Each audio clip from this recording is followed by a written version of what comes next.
Flo Israël, bonjour Simon Serroussi.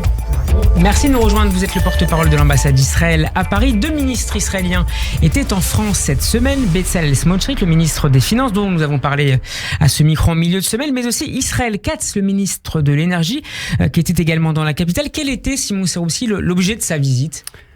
Alors l'objet de sa visite était tout d'abord sa participation au conseil ministériel de l'Agence internationale de l'énergie, qui est une agence basée à Paris, qui est liée à l'OCDE et qui coordonne un petit peu les politiques et les activités énergétiques des différents pays à travers le monde.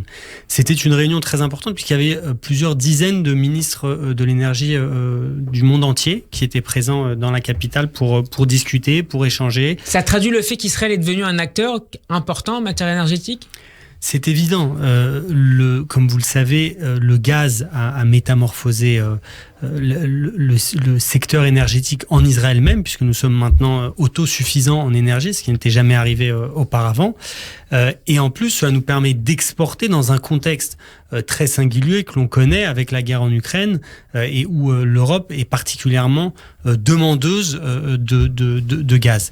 Il y a aussi, bien sûr, et c'est important de le mentionner, des échanges de procédés, de techniques, de technologies, puisque en Israël, nous sommes dans une période, les 10-20 prochaines années vont être extrêmement importantes au niveau des infrastructures en Israël.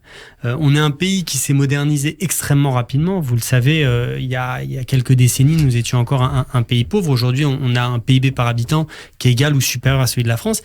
Mais les infrastructures n'ont pas suivi aussi rapidement. On le voit, Tel Aviv est en train de finir sa première ligne de métro, à Jérusalem. Et c'est aussi le cas sur les questions énergétiques ? Aussi au niveau du réseau électrique. Donc par exemple, il y avait des discussions, des échanges sur certaines grosses travaux d'infrastructure, notamment par exemple les câbles électriques sous-marins, qui sont quelque chose qui potentiellement pourrait aider Israël à développer son système électrique, d'avoir des câbles pour transférer l'électricité d'une ville à l'autre qui passerait par la mer, juste donc en face de la côte israélienne, ou alors voire même des connexions avec d'autres pays. Et on peut envisager dans ce cadre-là un partenariat avec des groupes français spécialisés dans le domaine ? Alors, il y a les Français sont connus pour être à la pointe dans le domaine de l'énergie, dans le domaine de l'électricité, EDF. Il y a d'autres sociétés, et il y a bien sûr des échanges en permanence avec les sociétés françaises. On voit les sociétés françaises qui sont présentes sur les lignes de train, par exemple, qui est un autre grand enjeu de la modernisation des infrastructures israéliennes, avec un développement du réseau de rails sur tout le territoire israélien qui va être massif dans les années à venir, et où il y a des partenaires français qui seront présents. Donc c'est très possible qu'on ait la même chose aussi sur les questions énergétiques, sur les questions électriques. Merci beaucoup Simon Serroussi d'avoir été avec nous. Je rappelle que vous êtes le porte-parole de l'ambassade d'Israël à Paris. Shabbat Shalom.